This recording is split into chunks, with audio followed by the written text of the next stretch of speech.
Direct en jeu, la radio insolite. Eh bien, écoutez, je vais me trouver pour une fois dans mon élément total parce que ça va un peu mieux si vous suivez l'actualité de Direct en jeu, la radio insolite. Ça va un peu mieux. Vous vous rappelez que ma voix a été merveilleuse et tout. Et je tiens à remercier tous ceux qui m'ont comparé dimanche à Garouf ou bien à Benoît Poulvorde. Et là, avec toi, Christian, je suis totalement dans mon élément. Puisque si je m'appelle Alain, on me dit que je suis la voix de. C'est bien ça? Bonjour Christian. Eh ben, salut Alain. Dis-moi, tu es quelqu'un qui, si j'ai bien compris, tu portes bien ton nom puisque tu aimes bien les choses qui sont carrées, qui sont cadrées. Tu aimes bien les choses qui sont parfaitement juridiques. Enfin, je pense, oui. C'est ça? Écoute, j'ai rien contre le live non plus, mais Non, non, mais, non, mais par rapport à ton nom, tu aimes bien les choses qui sont. ah, T'as tu un trouves nom. que dans le Gal, ça fait un truc très carré, très. Ah, c'est légal, c'est pas légal. Ah non, c'est le Gal, comme le café. Oh, mais dis donc, oh, ben, bonjour les références, Eh ça oui, commence ah bien. oui, bah On forcément, on me l'a attaque fort. tellement fait. Si vous avez du goût, choisissez le Gal, bien sûr. Le goût, c'est le. Non, ça attaque fort, je sens. Bon, vous avez donc compris que j'ai le bonheur, la joie, l'infime privilège d'accueillir Christian Le Gall, qui est actuellement dans une ville merveilleuse, extraordinaire, fabuleuse, qui s'appelle Paris. Non, La Paris. plus belle ville du monde. Là, quoi? La plus belle ville du monde. Après Après Villeurbanne, Lyon. capitale, après Villeurbanne, capitale française de la culture 2022. Ça y est, je l'ai placé, c'est bon. Christian, on fait pour commencer, attends, on n'oublie pas, hein, on fait pas de gaffe, hein. On fait coucou Charlotte. Allez, vas-y. Un, 2, 3. Coucou Coucou Charlotte. Charlotte. Qui es-tu? Que fais-tu dans la vie, s'il te plaît? Eh bien, je suis humoriste, imitateur. Voilà. Et donc, j'ai une passion, c'est faire rire les gens. Alors, j'essaie de m'y employer le mieux possible. Et, euh, et après le Covid, c'est un putain de pied d'être sur scène. Euh, humoriste imitateur, Ouais. c'est un métier. Ah, écoute, jusqu'à preuve du contraire, oui. Oui, oui, ça demande beaucoup de travail. Tu sais que le rire, c'est ce qu'il y a de plus difficile à faire, hein. C'est vrai. Et pourtant, qu'est-ce que c'est important, hein? Et oui, et c'est sans doute le métier le plus sérieux que de faire rire, finalement. Refais-le-le, celle-là, j'aime bien, là. C'est la phrase Carpe diem, profiter de l'instant présent. Mais là, tu m'as dit, le rire, c'est. Lucchini te dirait, faire rire, c'est extrêmement sérieux, parce que ça envoie du lourd, quoi. C'est hallucinant. C'est qui ce Lucchini, là? Un jeune qui débute. Jeune qui débute. Ah ben justement, tu viens de me donner l'occasion de faire toujours. On fait une marche arrière et tout. Un jeune qui débute. Qui t'est arrivé? Qui es-tu? Comme ça, déjà dans le ventre de ta maman, tu faisais déjà des imitations, tu faisais la gestuelle, tu faisais quoi? Ah, j'ai sans doute donné quelques coups de pied. Merci. Et non, non, non, non, non, non, l'imitation m'est arrivée très tard. Enfin, très tard et puis très jeune en même temps. J'ai commencé à imiter vers l'âge de 16 ans à peu près. Voilà, suite à un spectacle de Patrick Sébastien qu'on avait été voir avec des amis. Ah oui, Patrick Sébastien, oui, pardon. Oui. D'accord. Donc c'est Patrick Sébastien. Tu avais déjà eu des envies, tu avais fait du théâtre auparavant, tu avais fait du chant, tu avais fait quelque chose Pas du tout. comme Pas ça. du tout. Ça a été un hasard total. On est allé voir le spectacle de Patrick Sébastien. Je me souviens, on était dans les premiers rangs. Et à l'époque, il imitait Michel Boujna. Il m'a regardé avec ses grands yeux bleus, avec le chapeau, en faisant Boujna. Et peut-être une semaine après, avec les amis, on était en train de jouer aux cartes chez eux. Et j'ai repensé tellement fort à Patrick Sébastien en train d'imiter Boujna que j'ai sorti une vanne comme ça, avec la voix de Boujna, sans le faire exprès. Et on m'a dit, mais tiens, t'as imité Michel Boujna. Et voilà, et ça a commencé comme ça. Et il y avait quelqu'un dans ta famille qui avait des prédilections là-dessus déjà, hein, qui avait fait du théâtre, du chant, qui avait fait quelque chose? Pas du tout. Pas du tout, pas du tout. Ah non, Ça, pas du tout. ça a été une révélation. Complètement, ouais, tout à fait. Donc, tu commences par Boujna. C'était quoi? C'était un mot, une phrase? C'était. Oui, oui, c'était les débuts, donc la voix n'était pas encore là, voilà. Puis après, je me suis prêté au jeu. Je me suis dit, tiens, ça serait sympa d'essayer de faire deux, trois imitations en plus. Après, j'ai commencé à essayer de faire un peu Bourvil, ça faisait rire les copains, voilà. Et puis après, comme on racontait toujours les mêmes histoires, j'ai commencé à écrire des vannes, des sketchs pour quand on était entre copains, copines, pour les faire en soirée. Et puis voilà, ça a démarré comme ça, voilà. Puis petit à petit, l'oiseau a fait son nid. Quel oiseau, si je puis me permettre. Ça veut dire qu'au début, tu as commencé copain-copine. À quel moment tu te dis, tiens, tu tu vas faire une scène ouverte, tu te dis, allez hop, je vais monter, je tente le coup. Qu'est-ce qui se passe? Ouais, j'ai démarré après ces premières imitations. J'ai été animateur en discothèque dans le sud de la France. Donc, Waouh! ouais, et j'avais la chance, j'ai été très bien formé parce que j'ai eu la chance d'être dans l'une des plus grandes discothèques de France qui s'appelle aujourd'hui, je crois, le Marina Atlantide à Port-Barcarès. Donc, Mhm. j'avais 3000 personnes devant moi en pleine saison d'été, debout, les mains en l'air. Et je les faisais chanter, jeter les cadeaux, j'avais les hôtesses avec moi. Donc ça m'a énormément formé, évidemment, au métier d'animateur, D'accord. à l'aisance de parler et d'animer. Donc voilà, ça m'a mis un peu sur la route. Après, j'ai fait un petit peu d'animation radio. Et puis, derrière Oh, ça, j'ai écrit, ouais, j'ai écrit des sketchs et tout. Et je me suis dit, allez, je me lance, je vais écrire un spectacle. Et puis, en étant animateur dans ces discothèques, forcément, il y avait Feldman, il y avait tout ça qui venaient faire leurs premiers essais, leurs premières dates de tournée. Et puis, j'ai rencontré des agents. Et en discutant avec eux, il y en a un qui m'a dit, bah, écoute, moi je suis agent artistique, monte un spectacle, présente-le-moi, et puis on essaie de faire quelque chose. Et puis voilà, ça a démarré comme ça. et alors, c'est quoi? C'est le cœur qui bat quand tu te dis, bon, ben, je vais toucher, ouais, j'approche mon rêve. Alors oui, mais le rêve, il te fait redescendre très vite à la réalité. Parce qu'évidemment, quand on rêve, et c'est bien, parce que quand on rêve, évidemment, ça nous pousse, on va de l'avant quand on rêve, et c'est important de rêver. Mais la réalité vous rappelle à l'ordre. Et évidemment, quand on démarre, bah, c'est pas forcément bien, c'est pas forcément travaillé. Enfin, il y a beaucoup de choses qui interviennent. Il faut se professionnaliser, il y a tout ça. Et puis il y a aussi le fait que bah, vous n'êtes pas connu, donc vous démarrez, personne ne vous connaît. Pour trouver des dates, ben, il n'y en a pas. Et donc, bah, il faut manger. Et donc là, c'est les années de galère. Voilà. Ça a été beaucoup, beaucoup d'années de galère. Ça a été les repas au Resto du Cœur pour s'en Hmm. sortir. Ça a été tout ça. Mais j'allais dire, j'en garde un bon souvenir dans l'idée où ça m'a aidé, ça m'a fait Hmm. grandir, ça m'a appris beaucoup de choses sur la vie.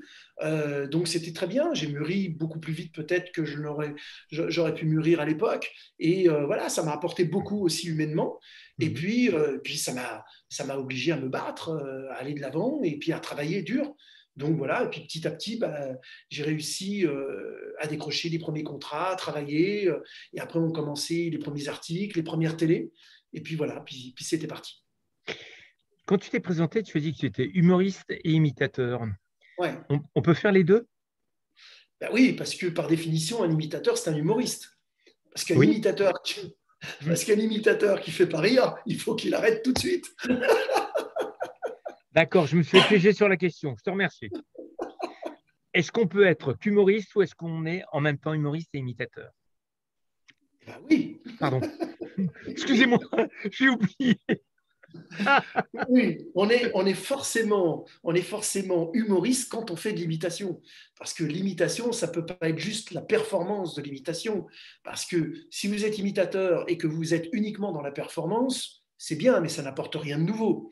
Donc on va vous dire, bon, bah, c'est bien, il est performant, il a des bonnes voix et tout, mais bon, ça s'arrête là. Donc à un moment donné, il faut quand même faire rire les gens, il faut écrire des sketchs, il faut avoir de l'humour. Donc voilà, donc vous êtes humoriste, quoi. Voilà. C'est compliqué d'avoir les deux étiquettes en même temps. C'est-à-dire que quand tu te mets devant, je suppose, une page blanche, tu dois non seulement écrire en tant du fait de celui que tu vas vouloir imiter, mais en plus, il faut que tu trouves les bonnes vannes. Oui, oui, complètement. Ben, j'allais dire, le syndrome de la page blanche, hein, évidemment, hein, que tous ceux qui écrivent ont. C'est très difficile. Quand on écrit un spectacle, un sketch, il faut partir sur avoir déjà une trame de départ, de se dire de quoi je vais parler, où je vais aller. Et puis, à partir de là, les personnages, ben oui, il faut écrire dans leur façon d'être, dans leur caractère, dans leur façon d'être sur scène, quand c'est des artistes de scène ou de télévision. Et puis après, bah oui, il faut travailler toute la partie humour avec les vannes, quoi. Voilà. Et après, bah, je suis comme tout le monde, je teste avec mon entourage les vannes en disant tiens, voilà, j'ai écrit ça, qu'est-ce que tu en penses? Et voilà, parce que quelquefois, quand vous écrivez, il y a des trucs qui vont, il y a des trucs qui vont te faire rire toi, qui font pas Mhm, forcément rire les autres. tout à fait. Et puis aussi, quelquefois, la façon d'écrire, la façon d'amener une vanne n'est pas forcément bien compris par la personne en face. Donc, ça Mhm. veut dire qu'elle est peut-être mal tournée. Il faut mieux la réécrire pour qu'elle soit un peu mieux tournée, mieux comprise par le général, on va dire. Voilà. Les artistes, tu as parlé de Michel Boujna. Est-ce que ça veut Ouais. dire artistes français? C'est internationaux? J'ai pas compris ta question, pardon. Tes artistes, quels sont tes Oui. artistes? On Voilà, n'a pas. j'ai à mon actif au total aujourd'hui, je dois avoir à peu près 140 voix à mon actif, donc Moi, c'est moi, bon, j'en il y a moi, j'en ai vraiment- qu'une seule, hein, c'est déjà, il faut que j'assume en plus. et t'es pas loin de la perdre. Merci, très gentil. Et oui, dans les voix, c'est vraiment, il y a de tout, animateur télé, humoriste, acteur, comédien et chanteur, bien sûr, aussi, bien sûr. Franco-français? Alors non, il y a aussi quelques artistes étrangers. J'imite, il y a du Elton John dans le spectacle, il y a du AC/DC, il y a David Bowie aussi, il y a Joe Cocker. Donc voilà, il n'y a pas que du français pur. Ouais. L'avantage quand on est en vidéo et pas en radio, quand on est en direct live, ce qui est bien, c'est qu'on peut voir. Dis-moi, euh, si je résume, la voix, ce sont trois cordes vocales qui sont juste ici. Comment tu fais? Tu as des petites languettes au niveau des oreilles pour les tendre Comment est-ce qu'on fait euh, pour, euh, pour reproduire, entre guillemets? C'est quoi? C'est dans le cerveau? Tu t'es mis un disque dur particulier pour reprendre les 140 voix? Écoute, c'est le talent.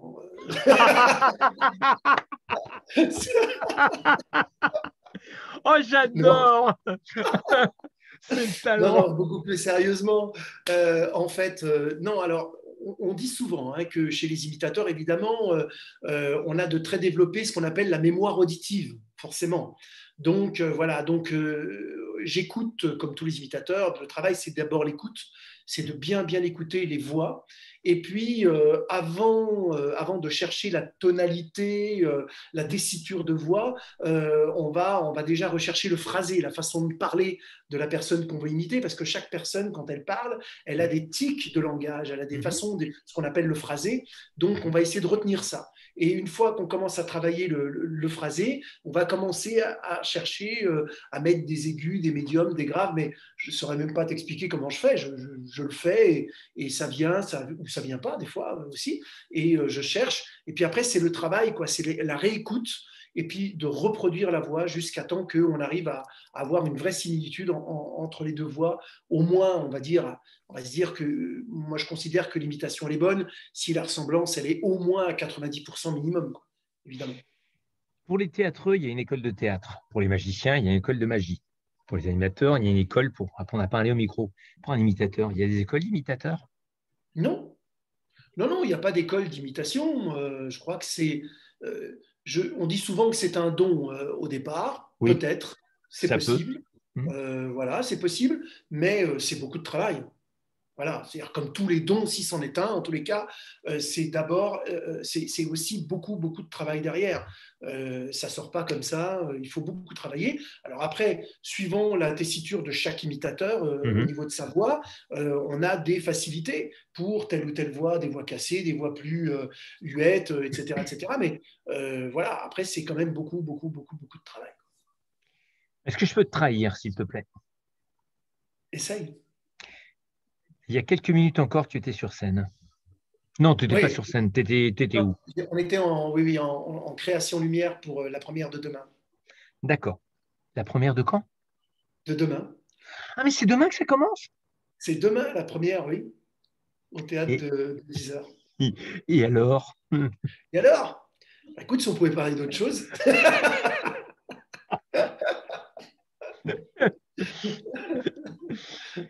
C'est au théâtre des 10 heures. C'est bien ça? Donc, c'est pas n'importe quel De théâtre à 10h. Paris. De 10 heures, pardon. C'est pas n'importe quel théâtre à Paris. Ouais, c'est un temple de l'humour quand même, le théâtre de 10h, oui, effectivement. Là, en ce moment, en plus, à l'affiche, on a Yacine Bellatar, on a Éric Delcourt et il y a Laurent Baffy qui va jouer tous les week-ends à partir de fin octobre, je crois aussi. Mhm. Et il paraît qu'il y a Christian Le Gall aussi. Écoute, Christian Le Gall y est, ils l'ont vu passer, ils l'ont arrêté, ils l'ont pris. Donc Christian Le Gall, il y est tous les mercredis à partir donc de demain, le 29 septembre jusqu'au 29 décembre, tous les mercredis à 20 heures. C'est facile d'écrire un spectacle, c'est facile après tout ce qu'on a vécu, parce qu'on a vécu quand même 15 mois de, on va dire, Ouais. de pause, de tranquillité, de repos. Je ne sais pas comment est-ce qu'il faut présenter les choses avec toi. Ouais, 2 ans de merde, quoi. Hein, on peut appelons ça un chat, quoi. Donc, je crois que c'était pour tout le monde comme ça. Voilà. Non, c'est jamais facile d'écrire un spectacle. Moi, celui-ci, bah, tu vois, c'est 2 ans. C'est 2 ans d'idées couchées sur le papier, de mettre des tas d'idées, de se dire, tiens, il y a tel truc qui m'intéresse, il y a tel sketch, il y a telle voix, ah, il y a telle voix que j'aimerais faire dans ce spectacle-là, qu'il faut que je travaille. Donc, il faut beaucoup de temps. Et puis, et après, il y a l'écriture avec, j'ai 2 co-auteurs aussi qui écrivent avec moi. Donc, après, ce que je prends, ce que je ne prends pas. Après, il faut réactualiser aussi parce que ça parle aussi un petit peu d'actu dedans. Donc, il faut aussi actualiser. Et voilà, mais oui, là, c'est 2 ans de boulot quand même. Si je te demandais de me faire un pitch, il y a une Oui. histoire sur le spectacle, il y a quoi? Vas-y, je t'écoute. Voilà. Eh bien, c'est un spectacle d'humour avec des imitations dans lequel je fais un état des dégâts des lieux tout en soulignant les dégâts. Pardon, j'ai pas très bien compris. Un état des dégâts des... C'est un état des dégâts des lieux de notre société dans lequel je souligne les dégâts. C'est un bon résumé, ça. Oui, oui, vas-y, précise, développe. Voilà. En fait, on parle évidemment de la société d'aujourd'hui, qu'elle soit médiatique, politique, et évidemment, j'en soulève toute la caricature de tout ça. Il y a une caricature de Nikos dans The Voice, lui c'est The Choice. Voilà. Il y a Ruquier avec ceux qu'on ne saura pas ce soir, avec plein de chroniqueurs, où il y a Dubosc, il y a Muriel Robin, il y a tout ça de ceux qu'on ne recevra pas ce soir. Et là, c'est beaucoup sur l'actu aussi. Il y a également une parodie de Bienvenue en Terre Inconnue, tu vois, aussi. Donc, j'explique évidemment aux gens que, mais oui, mais tu te rends compte, c'est Tu ça la touches, télévision. tu touches pas à Frédéric Lopez. Non, mais c'est ce que j'explique aux gens. Vous vous rendez compte Je vous que, rappelle que Frédéric Lopez a commencé à Lyon sur TLM, qui est aujourd'hui BFM Lyon, mais il a commencé là. Attention, hein. Ouais, tout. oui, bah, tout le monde a des casseroles. Hein. Mais, mais c'est vrai que Mais c'est vrai que Bienvenue en Terre Inconnue, c'est ce que j'explique aux gens. Je dis, vous vous rendez compte quand même où on en est arrivé dans notre société? On en est arrivé à demander à des personnalités de rencontrer des peuples lointains Ouais, pour revenir ce qui est quand même à ouais. l'essentiel de notre Tout, humanité, exactement, à tout à fait. l'essence même, Mmh, mmh, l'amour et des émotions pures. On vit dans un monde de dingue quand même. On est mmh, obligé de faire des émissions comme ça pour se remettre à pleurer. C'est quand même un truc de fou. mmh. Donc, évidemment, je leur explique que quelquefois, ça ne se passe pas comme prévu. Et évidemment, il y a Nicolas Sarkozy qui retourne en banlieue. Il y a, Oh non! il y a Fabrice Lucchini qui rencontre les anges de la télé-réalité. Donc, tu vois un peu ces Oui, deux mondes. oui, oui, mais Voilà. Il y a Cyril Hanouna et son équipe qui vont à l'Institut Pasteur. Il y a Patrick Timsit qui va tourner une pub comme j'aime en Éthiopie. Bon, voilà. Donc, c'est très décalé. ton plus beau souvenir. Oh là, mon plus beau souvenir artistique, bien sûr. Bah, Euh, personnel, je sais que tu vas dire que c'est le fait de m'avoir rencontré, mais ça, je te remercie d'avance, c'est gentil. Tu es animateur et médium. Non, Charlotte, il m'embête, lui. mon Ton ou plus tes plus beaux beau souvenirs, souvenir, les trucs qui t'ont vraiment marqué. ouais, mon plus beau souvenir artistique, ça restera quand même mon premier Zénith, quoi. Voilà. J'ai fait le Zénith de Dijon en 2013 et en 2014, 2 ans de suite. Et puisque je suis originaire de Dijon aussi, et effectivement, pour moi, c'est un truc, c'est énorme, quoi, avoir 3000 personnes devant, standing ovation à la fin, c'est, pour un artiste, c'est un truc énorme à vivre. Ouais. Et Patrick Sébastien, Eh bien, tu l'as déjà rencontré? alors oui, on s'est déjà rencontrés 2, 3 fois, donc pas beaucoup, mais c'est tout, rien de plus, quoi. Voilà, j'ai Tu lui jamais avais dit, réussi à passer dans oui, ces émissions. Ouais. J'ai jamais réussi à passer dans ces émissions parce que c'est toujours un peu compliqué. Mmh. Voilà. Puis tu sais bien, hein, les émissions de télévision, il y a beaucoup de copinage, il y a beaucoup de voilà. Mmh. Donc il y a plein de gens qui sont prioritaires à toi. Et voilà. Donc voilà, ça s'est pas fait. Bon, tant pis. Ça se fera avec d'autres. Ton précédent spectacle date de quand? Ah ben je le jouais il y a encore 2 ans. Voilà. Donc c'était Sans voix en l'air. Christian Pardon. Régal, Sans voix en l'air. Pardon, est-ce que, excuse-moi, mais est-ce que tu peux m'épeler comment on écrit ça? Parce que ça peut porter un. Moi, je l'écris S-A-N-S, plus loin, V-O-I-X, et en l'air. Mais tu l'écris Non, non, comment c'est les 100, le chiffre 100, Ah, voix en l'air. je t'en remercie, parce que bon, quand on entend sans Mais voix le en l'air, jeu on de mots peut. est voulu. Oui, oui, non, mais oui, j'ai l'impression que oui, c'est un peu, c'est pas mal, c'est original. Une appréhension peut-être pour demain ou aucune? Une impatience, une envie, comme disait Sarah Bernard ou Sacha Guitry, quand on a du trac, c'est qu'on a du talent. Oui, les Hmm. deux. Les deux, D'accord. c'est une impatience et puis du stress, c'est normal. L'impatience parce que enfin le bébé va vivre. Mhm. Voilà. Important. Mhm. Et ça, c'est important parce qu'en fait, ce bébé-là, pour la petite histoire, puisqu'il nous reste à peu près 2 heures d'interview, euh, Ben pour non, la petite non, parce que tu reprends ta 2 heures de pause, donc tu reprends. Puis il faut que tu ailles faire une sieste à ton âge, il faut que tu fasses attention En quand fait, même. pour la petite histoire, ce bébé-là, il devait se jouer au théâtre du gymnase. Et j'étais programmé au théâtre du gymnase, au petit gymnase, Ouais. en mars 2020. Voilà. Et Et j'ai fait la alors? première Et le alors? 11 mars. Et ben, le 11 mars 2020, j'ai fait la première. Oui. Et confinement, c'était la dernière. Donc j'ai fait la première et la dernière le même jour. Je suis rentré dans le livre des records, sans doute. Voilà. Donc, c'est une renaissance à nouveau, voilà, maintenant. Donc là, cette fois-ci, j'espère que c'est la bonne. Cette fois-ci, au théâtre de 10 heures. Donc oui, il y a cette impatience de ce spectacle. Et on a toujours un peu de stress, mais c'est normal parce que Mhm. il y a plein de nouveautés aussi. Mhm. Il y a plein d'informations sur la mise en scène pour mettre en valeur les personnages et tout. Donc, ça fait beaucoup de choses à penser en même temps parce que quand on imite, on est concentré sur l'imitation, on est concentré Mhm. sur les textes, mais il faut se concentrer aussi sur la mise en scène. Donc, ça fait beaucoup de Mhm. choses en même temps à digérer et à faire d'un seul coup. Donc, voilà. Mais bon, voilà, je pense que ça va aller, j'espère. D'accord.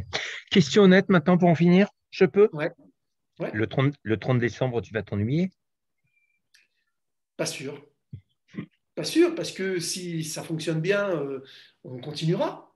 D'accord. Donc, Je j'espère sais que te demander, l'après, tu as déjà des pistes pour 2022, 2023? oui, oui, bah après, évidemment, si ça fonctionne, on prolongera. Et si par bonheur, ça fonctionne très, très, très bien, eh ben, on passera peut-être à 2 jours par semaine au lieu d'une journée, quoi, voilà. Donc, pour l'instant, faisons un jour, faisons-le bien. Et Hmm. puis, petit à petit, on verra. Allez, on rappelle juste où est-ce que c'est, le thème du spectacle et tout. Vas-y. Alors, c'est au théâtre du gymnase, tous les mercredis Au à théâtre de 20 quoi? heures. Au théâtre de quoi? C'est au théâtre de 10 heures, on parlait du gymnase. C'est au théâtre de 10 heures, mais à 20 heures. Dès le 29 septembre et jusqu'au 29 décembre inclus. Au théâtre de 10 heures à 20 heures. Tu le fais exprès, là? Ben oui, parce qu'il faut suivre, hein. Ah ouais, ouais, c'est le cas de le dire, ouais. C'est Euh, pas fait com- pour les anges de la télé-réalité, c'était mieux. Comment est-ce qu'on fait pour réserver? Eh bien, il suffit de se connecter sur le site officiel du théâtre de 10 heures, Mhm. mais c'est également en ligne sur tous les sites de vente habituels, que ce soit D'accord. France Billet ou autre. C'est en ligne. Allez, on se fait plaisir pour finir. Ouais, Dans le spectacle, tu chantes aussi? bien sûr que je chante dans le spectacle, oui, il y a beaucoup de Je, chansons. je ne, je ne crois que ce que je vois est ce que j'entends. Je t'écoute. Ah, chanter comme ça sans musique, c'est très dur ce que tu me demandes là en acapella. Je veux bien te faire des voix parler. Allô? Toujours là? Oh oui, je suis toujours là. J'attends. Tu veux quoi? Des imitations parlées? Allez, vas-y, lance-toi. Allez, il y en a une que j'affectionne particulièrement, j'en ai parlé tout à l'heure, c'est évidemment Fabrice Lucchini qui rencontre les anges de la télé-réalité. Oui, parce que ça, c'était hallucinant. Samuel Beckett, qui affectionnait tant l'absurde, aurait trouvé là des modèles exceptionnels. Mais attention, il y a aussi des moments d'émotion intense, notamment quand l'une d'entre elles m'a regardé droit dans les yeux en me citant sa philosophe préférée, Nabila, Oh et non. en me disant, je sais qu'au plus profond de moi-même, j'ai une intelligence qui ne demande qu'à sortir. Ce qui est hallucinant, c'est que tu te demandes déjà par où ça a pu rentrer. Je- on, on a l'habitude de dire dans le spectacle un mot relativement simple. Toy toy? Je le prends. Eh ben, je te le donne. Merci à toi en tout cas. Merci à toi.